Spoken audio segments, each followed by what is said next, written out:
Syaitanirrajim. Bismillahirrahmanirrahim. Assalamualaikum warahmatullahi wabarakatuh. Alhamdulillahirabbil alamin. Wabihi ta'ala nasta'in. Wala hawla wala quwata illa billahil aliyyil azim. Wassalatu wassalamu ala ashrafil anbiya'i wal mursalin Sayyidina Muhammadin wa alihi at-tayyibin at-tahirin wa ashabil kiramil mubarakin, amma ba'. Qala Allah ta'ala, a'udzu billahi minasy syaithanir rajim. Bismillahirrahmanirrahim. Wa asyraqatil ardu binuri rabbiha wa wudi'al kitabu wa ji'a bin nabiyyin wasyuhada'i wa qudiya bainahum bil haqqi wa hum la yuzlamun wa wufiyat kullu nafsim ma amilat wa huwa a'lamu bima yaf'alun. Shadaqallahul azim. Ikhwah yang dirahmati Allah, pada pertemuan yang sebelum ini kita telah membahas apa yang terjadi pada hari kiamat ketika kita dibangkitkan oleh Allah Subhanahu wa taala, bagaimana singgasana atau arasy Allah taala mendekat ke arah bumi kita ini, lantas terjadilah kemudian sof-sof atau barisan malaikat setelah langit itu pecah satu demi satu. Wa yauma tashaqqaqus sama'u bil ghamam wa nuzzilal malaikatu tanzila. Hari ketika langit pecah mengeluarkan kabut berwarna putih, lantas turunlah malaikat secara bergelombang-gelombang. Al-Imam Ibn Katsir rahimahullah ta'ala ketika menafsirkan ayat ini membawakan pendapat Abdullah ibn Abbas radhiyallahu anhuma bahwa pecah langit yang pertama, lantas turunlah kemudian malaikat penghuni langit yang pertama tersebut mengelilingi manusia, jin dan hewan-hewan yang ada di padang mahsyar, yang jumlah malaikat penghuni langit yang pertama tersebut lebih banyak dibandingkan jumlah manusia ditambah jin dan ditambah hewan-hewan tersebut. Pecah langit yang kedua, turunlah penghuni langit yang kedua mengelilingi malaikat penghuni langit yang pertama. Pecah langit yang ketiga, keempat, kelima, keenam, ketujuh, lantas terjadilah sof-sof atau barisan malaikat. Lalu yang terakhir turun adalah malaikat karubiyun, yaitu malaikat yang terdekat dengan Allah Ta'ala. Lantas turun terakhir 8 malaikat pemikul arasy Allah Subhanahu wa Ta'ala, yang Al-Quran menyatakan pada hari tersebut ada 8 orang malaikat yang memikul arasy Allah Subhanahu wa taala.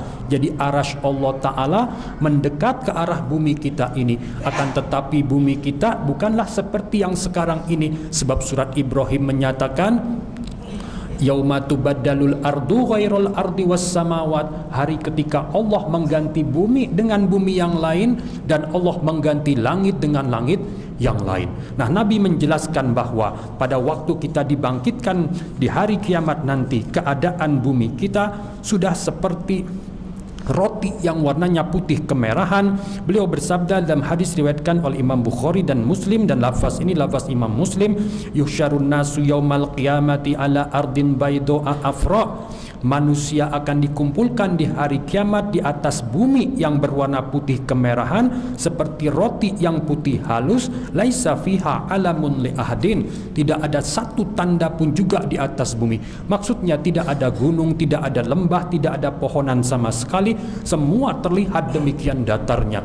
Nah, kita keluar dari kubur kita dalam keadaan yang bermacam-macam. Kita akan mendengar ada orang yang mengatakan ya wailana man ba'asana mim marqadina. Ketika keluar dari kuburnya dia mengatakan, celaka, siapa yang membangkitkan atau membangunkan kami dari tempat tidur kami ini. Mereka tidak beriman kepada hari akhir tersebut, kaget ketika dibangkitkan oleh Allah Ta'ala. Di tempat lain kita akan mendengar ada orang yang mengatakan Rabbi lima hasyartani a'ma wa qad kuntu basira. Tuhan, mengapa engkau bangkitkan aku dalam keadaan buta padahal dulu ketika aku di dunia bisa melihat. Di tempat lain ada orang yang keluar dari kuburnya sambil mengatakan labbaik Allahumma labbaik.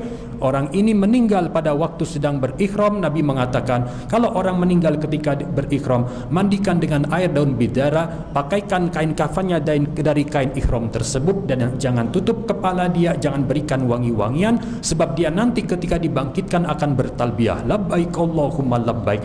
Nah, secara umum umat Nabi Muhammad sallallahu alaihi wasallam ketika keluar dari kuburnya dalam keadaan wajah bercahaya, tangan dan kaki bercahaya, bercahaya karena wudu yang mereka lakukan ketika di dunia. Beliau menyatakan fa innahum ya'tuna ghurran muhajjalina minal wudu. Umatku itu akan datang di hari kiamat dalam keadaan ghurran muhajjalin, itu wajah belang, tangan belang, kaki belang, maksudnya putih bercahaya karena wudu yang mereka lakukan. Di tempat lain ada umat Nabi Muhammad SAW, tambahan pada wajah mereka selain putih bercahaya, sinarnya demikian kuat seperti bulan purnama. Inilah ciri orang yang akan masuk syurga tanpa dihisab, tanpa mendapatkan azab sama sekali. Dalam sebuah hadis Nabi mengatakan, wujuhuhum kal qamari lailatal badri, wajah-wajah mereka bersinar seperti bulan purnama. Di tempat lain kita akan melihat ada orang yang keluar dari kuburnya tersebut dalam keadaan tidak mempunyai daging sama sekali di wajahnya. Mereka inilah orang-orang yang meminta-minta tanpa karena ada kekurangan atau betul-betul miskin atau terlilit oleh hutang. Nabi mengatakan senantiasa orang meminta kepada sesama manusia sampai nanti dibangkitkan di yaumil akhir tanpa ada sekerat daging pun di wajahnya. Di tempat lain ada orang yang keluar dari kuburnya hanya seperti debu yang dipenuhi oleh kehinaan. Mereka orang yang sombong semasa hidup di dunia. Keadaan kita ketika dibangkitkan tersebut sesuai dengan amal dan ilmu yang kita punyai ketika kita di dunia. Semuanya akan terlihat kemuliaan atau kehinaan mereka di hadapan Allah Subhanahu wa ta'ala. Nah, ketika dibangkitkan tersebut, matahari didekatkan oleh Allah Subhanahu wa ta'ala hanya sejarak 1 mil saja dari atas kepala kita, dan orang akan berkeringat sesuai dari keadaan amal dia. Bersabda Nabi SAW, tudna syamsu yaumal qiyamati minal khalqi hatta takuna minhum kamiqdari milin. Matahari didekatkan di atas makhluk Allah di hari kiamat nanti sampai jaraknya cuma kadar 1 mil, sekitar 1,8 km. Matahari yang jutaan kilometer sudah membuat kita berkeringat, apalagi yang jarak cuma sekedar 1 mil tersebut. Lantas beliau mengatakan bahwa fayakunun nasu ala qadari a'malihim fil araq. Manusia akan berkeringat di hari kiamat tersebut sesuai dengan keadaan amal dia semasa di dunia. Ada yang sebatas mata kaki, ada yang sebatas lutut, ada yang sebatas pinggangnya, ada yang sebatas begini. Nabi memberikan, disebutkan dikekang oleh keringatnya sendiri. Sahabat mengatakan, apa maksudnya? Beliau memberikan isyarat dengan tangannya menunjuk ke arah mulut. Jadi ada yang tenggelam oleh keringatnya sebatas mulutnya tersebut. Nah, akan tetapi ada sekelompok orang yang jangankan berkeringat kena matahari saja tidak, yang ini diisyaratkan oleh Nabi SAW sebagai kelompok orang yang ada di bawah naungan arasy Allah Subhanahu wa ta'ala. Sab'atun yuzalliluhumullahu fi zillihi yaumal qiyamah la zilla illa zillihi. 7 golongan yang akan dia naungi oleh Allah Ta'ala di hari kiamat nanti, yang tidak ada naungan kecuali naungan Allah Subhanahu wa ta'ala. Pemimpin yang adil, pemuda yang tumbuh besar dalam ibadah kepada Allah Ta'ala, laki-laki yang hatinya senantiasa terikat kepada masjid-masjid. Disebutkan di sini dalam bentuk jamak masajid. Jadi dia keluar dari masjid, nanti dia berpikir, ini saya sholat maghrib, nanti isya kapan azannya ya? Oh, saya harus mampir nanti kalau saya berangkat dari sini dengan kendaraan, harus ketemu masjid untuk melakukan sholat isya. Habis sholat isya berpikir nanti sholat di subuh bagaimana di dalam masjid. Senantiasa kolbunya itu terikat kepada masjid.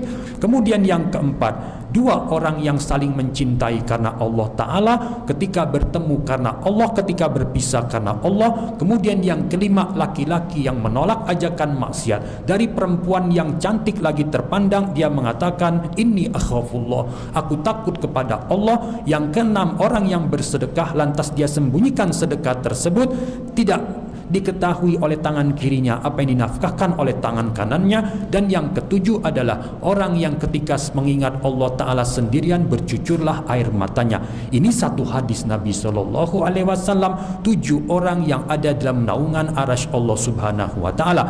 Ada tambahan satu hadis lagi, bukan dalam riwayat ini, yang beliau mengatakan, man nafasa an ghanimati au maha anhu. Barang siapa membebaskan seseorang dari hutang kepada dia, Dia mengatakan, sudah, kamu tidak usah bayar hutang saya ini, saya bebaskan kamu. Au maha anhu, atau menghapuskan hutang tersebut dari dia. Orang berhutang dia lunasi, kemudian hutang orang tersebut, hutangnya mungkin kepada orang lain, dia bebaskan. Kana fi zillil arsy yaumal qiyamah, orang tersebut ada di bawah naungan arasy Allah di hari kiamat nanti. Hadis ini diriwayatkan oleh Imam Ahmad dengan sanad yang sahih. Jadi ada 8 golongan yang ada di bawah naungan arasy Allah Ta'ala. Satu hadis tadi menyebutkan 7 secara khusus, ditambah hadis yang lain menyebutkan satu tambahan, yaitu orang yang membebaskan seseorang dari lilitan hutang. Nah, mereka lah golongan VVIP ketika dibangkitkan di yaumil akhir nanti. Nah, orang-orang yang menderita ini kemudian berusaha untuk mencari siapa kira-kira yang diizinkan oleh Allah untuk berbicara dengan Allah Ta'ala, yang syafaatnya itu diterima oleh Allah, sehingga Allah berkenan mengangkat penderitaan seluruh makhluk di padang mahsyar tersebut, dan dimulailah kemudian proses hisab. Sebab Allah tidak berkenan berbicara dengan manusia.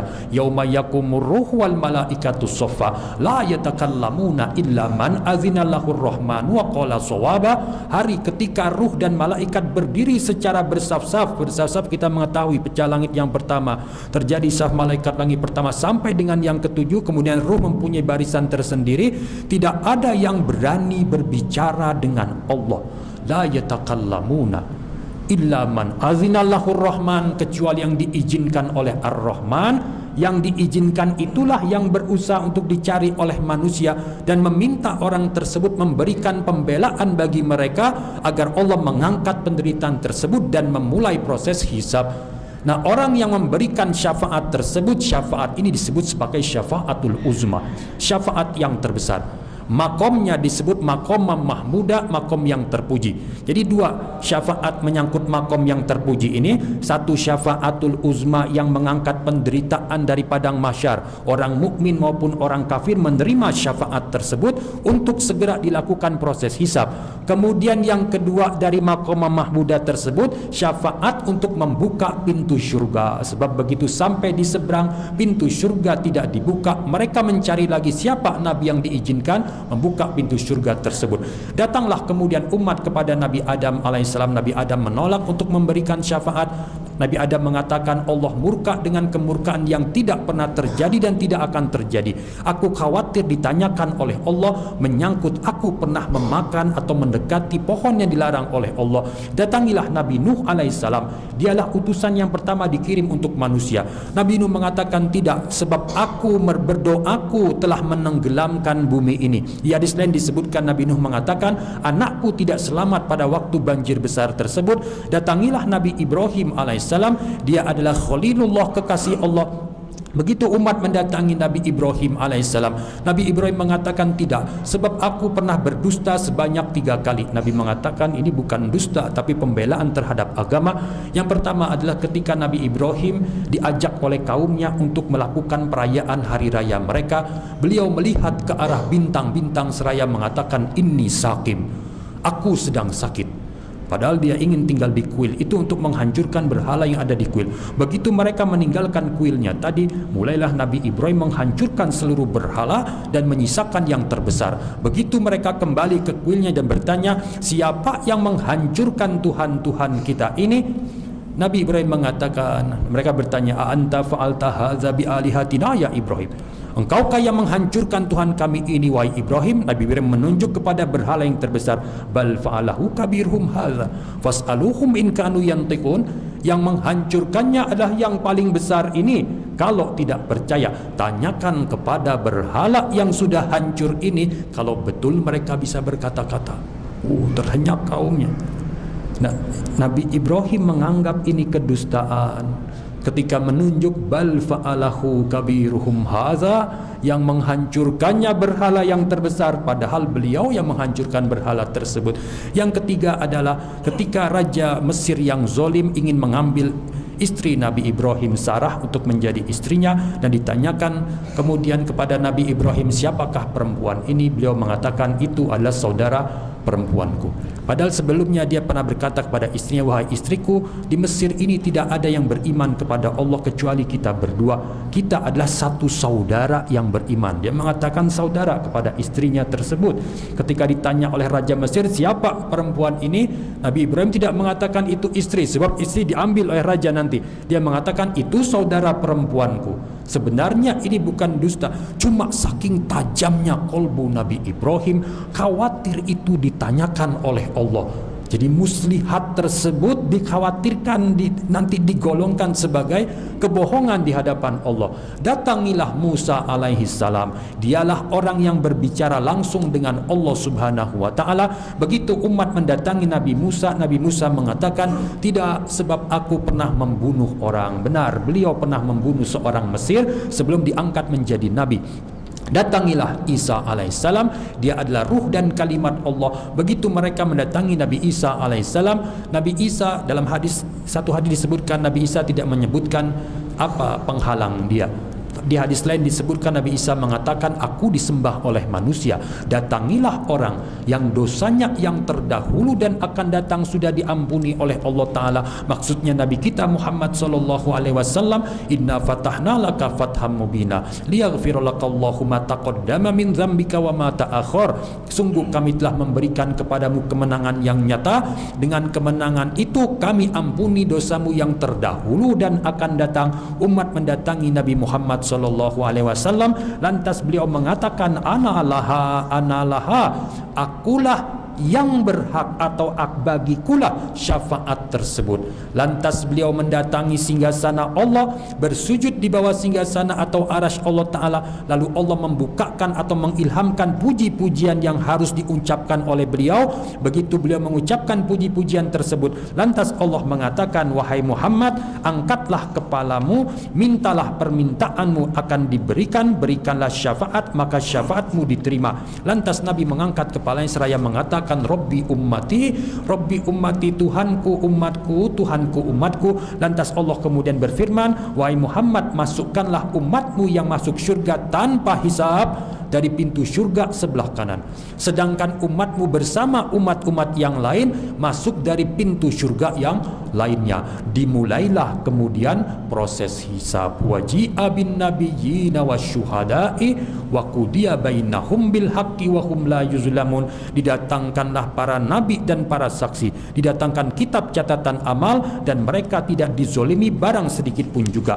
Sebelum dimulainya proses hisab oleh Allah subhanahu wa ta'ala, Allah akan mendatangkan neraka jahanam. Waji'a yauma idzin bi jahannam yauma idzi yatadzakkarul insanu wa anna lahu dzikra. Didatangkanlah neraka jahanam pada hari tersebut. Begitu didatangkan neraka jahanam, yatadzakkarul insan, manusia menjadi insyaf. Anna lahu dzikra, apa guna insyaf pada waktu tersebut? Menceritakan bagaimana terjadinya proses pendatangan neraka jahanam tersebut. Nabi sallallahu alaihi wasallam dalam hadis diriwayatkan oleh Imam At-Tirmizi dan Imam Muslim dari Abdullah ibn Mas'ud, beliau bersabda, yu'ta bi jahannama yauma idzin laha sab'una alfa zimamin. Didatangkan neraka jahanam pada hari tersebut. Neraka ini mempunyai 70.000 tali pegangan. Ma'akulli zimamin sab'una alfa malakin yajurrunaha. Setiap tali pegangan tersebut ditarik oleh 70.000 tentara malaikat Allah subhanahu wa ta'ala. Neraka jahanam jangan dikira seperti tungku benda mati, tidak. Dia mempunyai mata yang bisa melihat, mempunyai telinga, mempunyai lisan yang bisa berbicara. Quran surat Al-Furqan mengatakan, idza ra'athum mim makanim ba'idin. Apabila neraka itu ro'athum, melihat mereka, yaitu kita manusia yang dikumpulkan di padang mahsyar, melihat jin termasuk juga hewan-hewan bahkan malaikat Allah Ta'ala, sami'ulaha ataghayyuzaw wa zafira, maka mereka mendengar kegeraman neraka tersebut dan suara neraka tadi. Semakin dekat semakin terdengar. Begitu sudah terlihat neraka di hadapan mata kita, surat Aj-Jathiyah mengatakan, wa tara kulla ummatin jathiyah, engkau wahai Muhammad akan melihat seluruh umat itu berlutut di hadapan Allah subhanahu wa ta'ala. Ketika menafsirkan ayat wa tara kulla ummatin jathiyah ini, Imam Ibn Katsir mengatakan terjadinya berlututnya makhluk ketika dinampakkan neraka jahanam oleh Allah Ta'ala. Bahkan malaikat terdekat dengan Allah pun begitu melihat neraka tersebut, berlutut semua di hadapan Allah Ta'ala. Dalam keadaan berlutut itulah makhluk akan diadili oleh Allah Subhanahu wa Ta'ala. Dimulailah kemudian proses hisab. Apa yang terjadi dalam proses hisab tersebut? Kalau tadi pada waktu kebangkitan kita mempunyai golongan VVIP, orang yang diistimewakan oleh Allah, yang sama sekali tidak terkena panas apalagi berkeringat. Nah, di dalam proses hisab ini manusia akan tergolong menjadi 3 golongan besar. Golongan yang pertama adalah golongan yang masuk surga tanpa dihisab amal-amal dia dan tidak mendapatkan azab sedikit pun juga. Jumlah mereka tertentu, nanti akan kita lihat ada berapa jumlah mereka. Kemudian golongan yang kedua, yang Nabi tidak menyebutnya sebagai hisab, tapi disebut sebagai al-ardu, penampakan dosa-dosa setelah orang itu mengaku lalu diampuni oleh Allah Ta'ala. Sedangkan golongan yang ketiga, inilah orang yang akan diperiksa secara mendetail oleh Allah Ta'ala amal-amal mereka. Nabi SAW menyatakan, barang siapa dihisab atau diperiksa oleh Allah, uziba, pasti dia akan diazab. Nah, yang golongan ketiga ini ada dari kalangan umat Nabi Muhammad SAW atau umat-umat lain yang banyak melakukan dosa, diperiksa secara mendetail oleh Allah Subhanahu wa Ta'ala. Nah, golongan yang pertama ini golongan yang VVIP pada waktu proses hisab, sama sekali tidak diperiksa amalnya oleh Allah Ta'ala. Jadi mereka golongan VVIP, tidak mendapatkan azab, tidak dihisab sama sekali. Nah, hadis ini diriwayatkan oleh Imam Ahmad dengan sanad yang sahih, tapi hadisnya hanya menunjukkan jumlah. Tapi perincian bagaimana kriteria orang yang masuk surga tanpa hisab tersebut diriwayatkan oleh Imam Muslim dan Imam Al-Bukhari. Dan hadisnya demikian panjangnya, nanti kita akan lihat apa kriteria mereka yang kita bisa berikhtiar agar termasuk golongan mereka. Sekarang kita akan lihat dulu berapa jumlah orang yang akan masuk surga tanpa diperiksa amalnya sama sekali. Ulama mengatakan ini kekhususan umat Nabi Muhammad SAW. Hanya dari kalangan umat inilah ada orang yang akan masuk surga tanpa dihisab tersebut. Beliau bersabda, "Utitu sab'ina alfan min ummati yadkhulunal jannah bighairi hisab." Aku diberikan karunia oleh Allah Ta'ala 70.000 umatku akan masuk surga tanpa hisab, tanpa diperiksa sama sekali amal-amalnya. Nah, bagaimana keadaan mereka? Wujuhuhum kal qamari lailatal badri. Wajah mereka 70.000 tersebut seperti bulan purnama. Jadi begitu dibangkitkan keluar dari kubur, kalau pas kita di sebelah mereka melihat wajah bersinar seperti bulan purnama, ini ciri-ciri yang akan masuk surga tanpa diperiksa sama sekali. Qulubuhum ala qalbi rajulin wahidin. Hati mereka seragam seperti hati satu orang saja. Nanti kita lihat kriterianya bagaimana kolbu mereka. Rupanya mereka orang yang sempurna tawakalnya kepada Allah Subhanahu wa Ta'ala. Fastazadtu Rabbi Azza wa Jal, maka aku meminta tambahan kepada Tuhanku. Sebab 70.000 ini dipandang sedikit oleh Nabi SAW.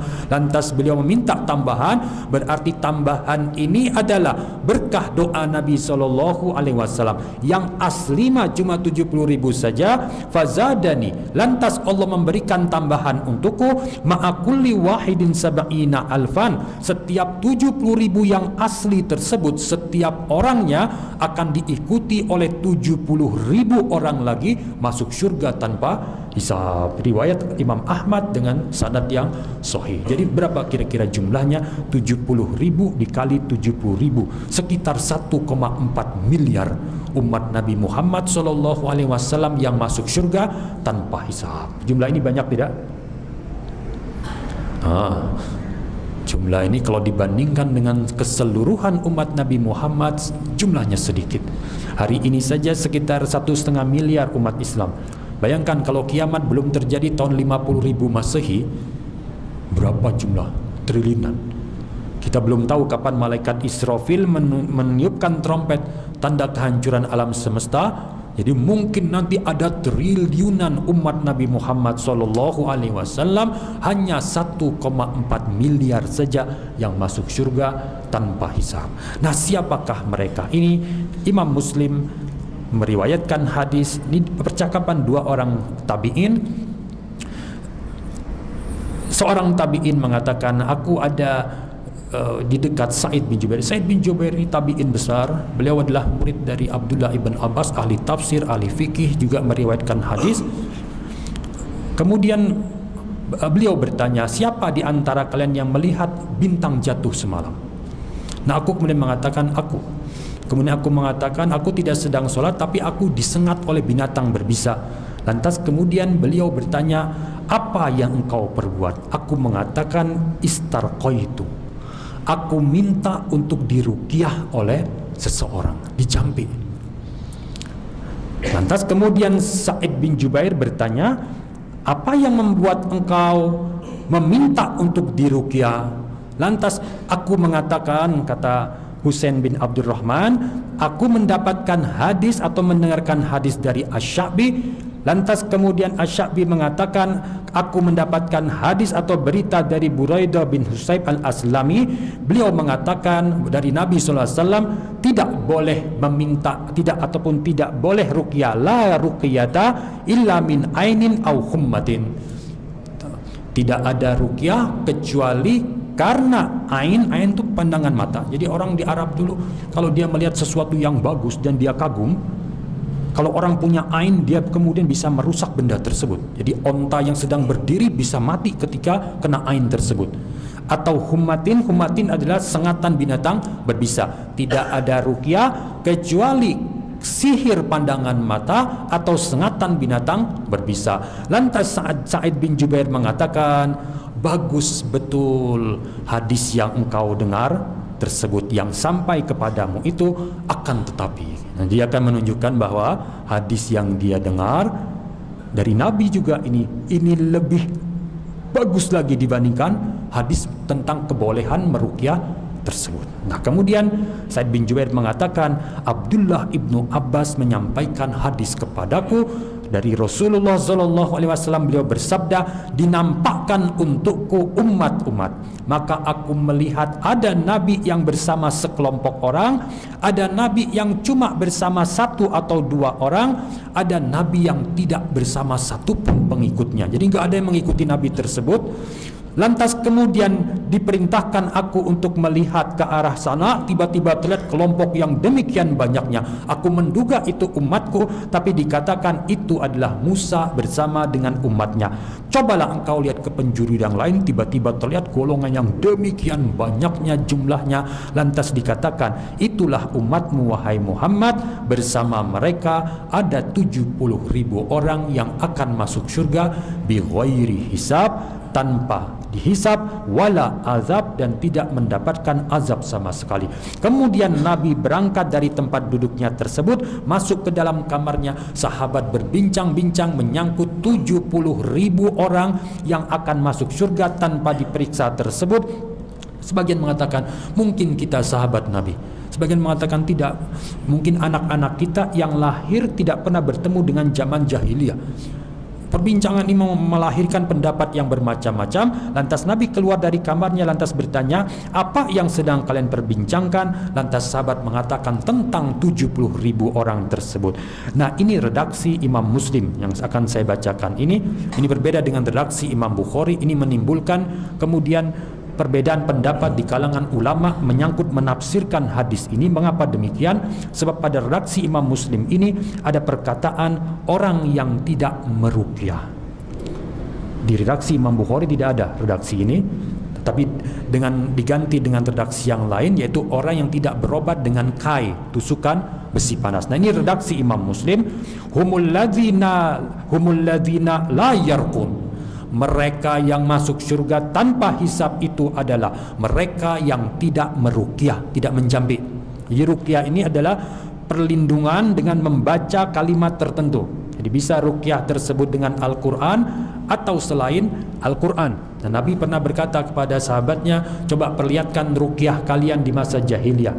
Nanti diperlihatkan, tidak apa-apa, tidak ada kemusyrikan di dalamnya. Tapi ada ruqyah dengan Al-Quran. Contoh misalnya surat Al-Fatihah, ini ruqyah. Surat Al-Ikhlas, Al-Falaq, An-Nas, ini pun ruqyah. Bahkan surat Al-Kafirun ketika Nabi kena sengatan kalajengking sedang sholat, beliau mencampur air dengan garam lalu membacakan surat Al-Falaq, An-Nas dan surat Al-Kafirun, kemudian baru diusapkan pada bekas sengatan kalajengking tersebut. Jadi ruqyah bisa dengan Al-Quran atau dengan kalimat selain Al-Quran. Cuma kalau tidak dipahami maknanya, ulama mengatakan jangan, sebab khawatir jatuh kepada kemusyrikan. Humul ladzina la yarqun, mereka tidak meruqyah. Ini muskil. Nanti ada, seperti Ibn Taimiyah, kemudian juga Alama Al-Albani, termasuk Ibn Utsaimin juga menganggap terjadi kejanggalan pada redaksi Imam Muslim ini. Bahkan Ibn Taimiyah mengatakan mustahil larangan untuk meruqyah, ruqyah berbuat baik kepada orang, sehingga dianggap bahwa redaksi Imam Muslim ini bermasalah di dalam matannya.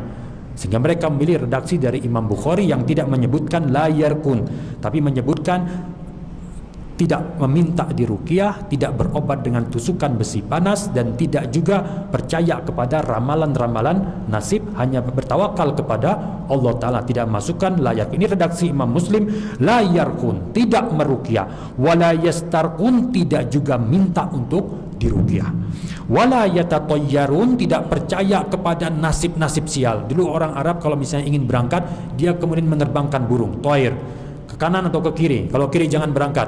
Nah dari sana kemudian melebar maknanya menjadi semua ramalan-ramalan nasib, meskipun tidak menggunakan burung, disebut sebagai tatoyur. La yatatayyarun, tidak percaya kepada ramalan-ramalan nasib. Wa ala rabbihim yatawakkalun, dan hanya kepada Tuhannya saja mereka bertawakal. Jadi 4 cirinya.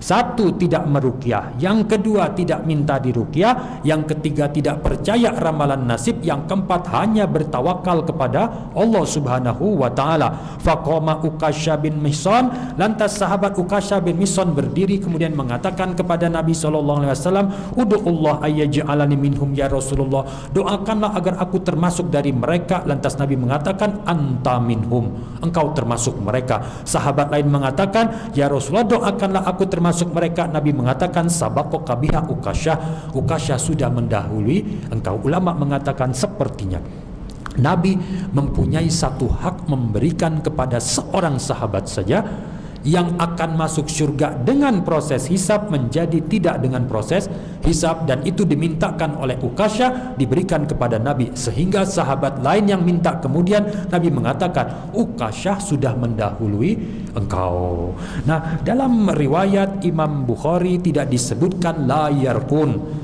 tidak meruqyah, tapi diganti dengan la yaktawun, tidak berobat dengan tusukan besi panas. Zaman dulu kalau luka itu demikian berbahayanya, untuk menghentikan pendarahan itu dibakar besi kemudian ditekan di atas luka tersebut untuk menghentikan pendarahan. Ini disebut berobat dengan kai, dengan tusukan besi panas. Nah kelompok ini yang 70.000 ini tidak melakukan pengobatan dengan kai tersebut. Nah menyangkut perkataan la yarkun tersebut, ini menimbulkan kemusykilan seperti yang dijelaskan oleh Imam Ibn Hajar di dalam Fathul Barinya menyangkut pendapat Imam Ibn Taimiyah. Ibn Taimiyah mengatakan bahwa beliau mengingkari, kata Ibn Hajar, Syekh Taqiyuddin Ibn Taimiyah mengingkari riwayat ini. Jadi riwayat Imam Muslim yang mengatakan la yarkun. Mengapa demikian? Ada kesalahan dari perawi hadis ini ketika mengatakan la yarkun. Mengapa demikian? Imam Ibn Taimiyah mengatakan bahwa ketika orang meruqyah ini dia berbuat baik kepada orang yang diruqyah tersebut. Bagaimana mungkin ini menyalahi tawakal? Dan malaikat Jibril juga meruqyah Nabi SAW, dan Nabi pun juga meruqyah cucunya Hasan dan Husain, dan bahkan Nabi SAW juga memberikan izin kepada sahabatnya untuk meruqyah. Bahkan beliau mengatakan, kalau itu kemanfaatan, berikanlah kemanfaatan itu untuk saudara kalian yang lain. Jadi mustahil kalau kemudian ruqyah menghalangi orang, membaca ruqyah menghalangi orang untuk masuk ke dalam 70.000 tersebut. Nah kemudian Alama Al-Albani mengatakan bahwa laisa indal Bukhari la yarkun. Dalam riwayat Imam Bukhari tidak ada perkataan tidak meruqyah. Beliau mengatakan walafzu Muslim syadzun sanadan wa matanan. Imam Muslim ini redaksinya janggal, baik menyangkut sanad maupun menyangkut matan. Termasuk juga Ibn Utsaimin mengatakan bahwa perkataan la yarkun ini kalimat yang tidak sahih dari Nabi SAW. Jadi mereka menganggap ada kekeliruan dari perawi ketika masukkan la yarkun. Sementara riwayat Imam Bukhari tidak mengatakan la yarkun tapi la yaktawun, tidak berobat dengan kai ataupun tusukan besi panas. Hadis-hadis tentang kebolehan meruqyah dan Nabi mengajarkan tentang kalimat ruqyah ini demikian banyaknya. Cuma 70.000 orang ini tidak minta untuk diruqyah. Mereka tawakal kepada Allah Ta'ala. Meruqyah mah ruqyah nggak masalah, menolong orang, tapi minta bantuan orang untuk diobati dengan ruqyah nggak. Tawakal kepada Allah. Berobat tusukan besi panas tidak, tawakal kepada Allah. Ramalan nasib tidak, tawakal hanya kepada Allah. 70.000 ini akan masuk surga tanpa dihisap sama sekali. Nah kemudian setiap orang dari 70.000 itu diiringi lagi oleh 70.000 orang. Hadis sahih tidak menjelaskan apa kriteria 70.000 yang mengikuti setiap satu ahli tawakal tersebut. Jadi kita tidak menemukan hadis-hadis sahih yang merinci seperti perincian menyangkut tawakal. Cuma ada hadis diriwayatkan oleh Imam Al-Hakim dan juga disahihkan oleh Imam Az-Zahabi menyangkut 3 orang yang akan dipanggil di hari kiamat nanti, dimuliakan oleh Allah Ta'ala. Itu ketika manusia dikumpulkan di padang mahsyar, semua pandangan bisa menembus melihat, akan ada malaikat yang menyeru dan mengatakan akan diketahui siapa yang mendapatkan kemuliaan di hari ini. Lantas kemudian ditanya, aina, di mana orang yang tatajafa junubuhum anil madaji, orang yang jauh lambungnya dari tempat tidur, maksudnya saking seringnya bangun malam, lantas berdirilah dan jumlah mereka demikian sedikit, mendapat kemuliaan dari Allah Ta'ala. Lalu kemudian dipanggil lagi, mana laki-laki, rijalul la tulhihim tijaratun wala bay'un an dzikrillah wa iqamis sholati wa ita'iz zakah yakhafuna yauman tataqallabu fihi alqulub wal absar. Mana laki-laki yang tidak dilalaikan oleh perniagaan dan jual beli dari mengingat Allah, menegakkan solat, membayar zakat. Mereka takut datangnya suatu hari yang di hari itu mata dan hati manusia bergoncang terbolak-balik karena takut kepada Allah. Berdirilah dan jumlah mereka pun sedikit. Dipanggil yang ketiga, mana orang yang senantiasa memuji Tuhannya, maksudnya memuji Allah ketika suka maupun duka. Punya uang, alhamdulillah, uang hilang, nah ini alhamdulillah. Ini golongan aneh ini. Yang tadi juga aneh tuh, orang umumnya ketika bisnis lupa kepada Allah, dia ingat kepada Allah. Orang umumnya di malam hari tidur, tabiat kita manusia, dia mah bangun malam mengingat Allah. Orang umumnya alhamdulillah ketika mendapatkan nikmat, dia alhamdulillah baik mendapat nikmat maupun mendapat musibah. 3 golongan ini mendapatkan kemuliaan di yaumil akhir nantinya. Cuma tidak disebutkan masuk surga tanpa hisab. Kita cuma bisa menduga, boleh jadi mereka inilah yang akan masuk surga juga tanpa melalui proses hisab tersebut. Nah inilah golongan yang pertama yang VVIP tadi. Nah kita yang hidup di zaman ini mendengarkan hadis ini masih bisa berikhtiar untuk masuk golongan tersebut. 4 tadi. 1, tidak meminta untuk diruqyah. Yang kedua, tidak percaya ramalan-ramalan nasib. Yang ketiga, tidak berobat dengan tusukan besi panas. Dan yang keempat adalah hanya bertawakal kepada Allah Ta'ala. 4 saja amalannya. Nah golongan yang kedua pada waktu proses hisab ini akan dihisab, cuma Nabi tidak menyebutnya sebagai hisab, hanya menyebutnya sebagai al-ardu. Sebab beliau mengatakan bahwa barang siapa yang dihisab pasti akan mendapatkan azab dari Allah Ta'ala. Dalam hadis riwayat Imam Muslim, man husiba yaumal qiyamah uziba, barang siapa dihisab di hari kiamat nanti, uziba, pasti dia akan diazab. Fakultu Aisyah radhiyallahu anha menyatakan, alaisa qad qala Allah azza wa jalla fasawfa yuhasabu hisaban yasira, ya Rasulullah, bukankah Allah azza wa jalla berfirman fasawfa yuhasabu hisaban yasira, akan dihisab dengan hisab yang mudah. Itu kan hisab ya Rasulullah, mudah juga termasuk hisab. Lantas Nabi mengatakan, laisa zakil hisab, itu bukan hisab wahai Aisyah, innama zakil ardu, itu cuma penampakan amal-amal dia, kemudian dosanya diampuni oleh Allah. Man nukishal hisaba yaumal qiyamah uziba, barang siapa diteliti oleh Allah dan dihisab pada hari kiamat nanti, pasti akan mendapatkan azab dari Allah Subhanahu wa ta'ala. Nah, siapakah golongan yang Allah memperlihatkan dosa-dosa dia lalu diampuni oleh Allah Ta'ala?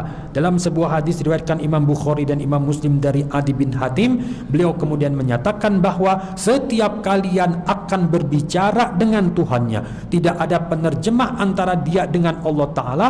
Dia melihat ke kanan yang terlihat amal-amal dia, melihat ke kiri terlihat amal-amal dia, begitu melihat di hadapan mata dia yang terlihat adalah neraka. Seperti kita jelaskan, dihisab dalam keadaan melihat atau neraka sudah dinampakkan di hadapan kita. Fattakun nara wala bisyikki tamratin, jaga diri kalian dari neraka meski dengan sekerat kurma. Nah, di dalam proses hisab tersebut, hadis Nabi yang lain diriwayatkan oleh Imam Bukhari dan Imam Muslim dari Abdullah ibn Umar radhiyallahu anhuma.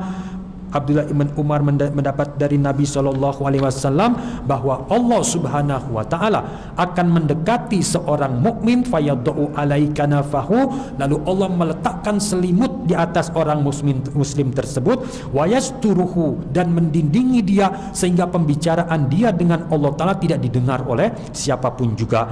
Fayaqul, lantas Allah berfirman, ata'ribu dzamba kaza, tahukah engkau, mengaku tidak engkau melakukan dosa yang ini? Disebutkan dosa dia. Orang itu mengaku.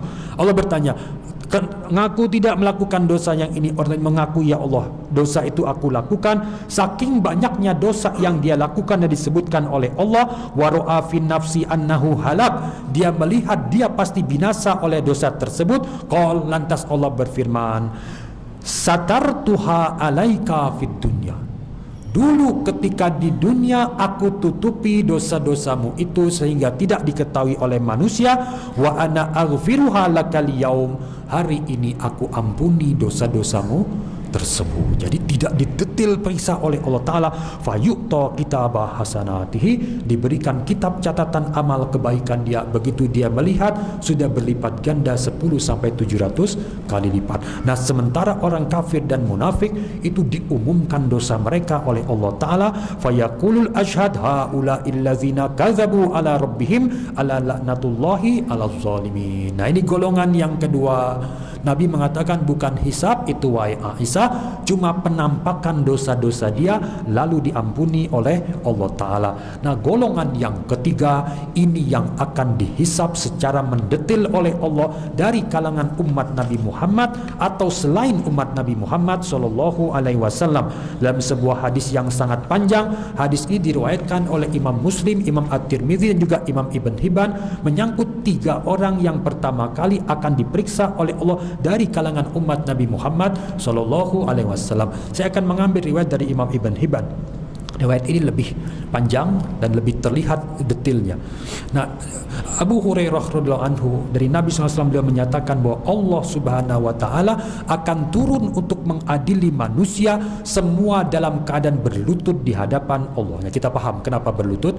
Karena neraka sudah dinampakkan dan seluruh umat berlutut.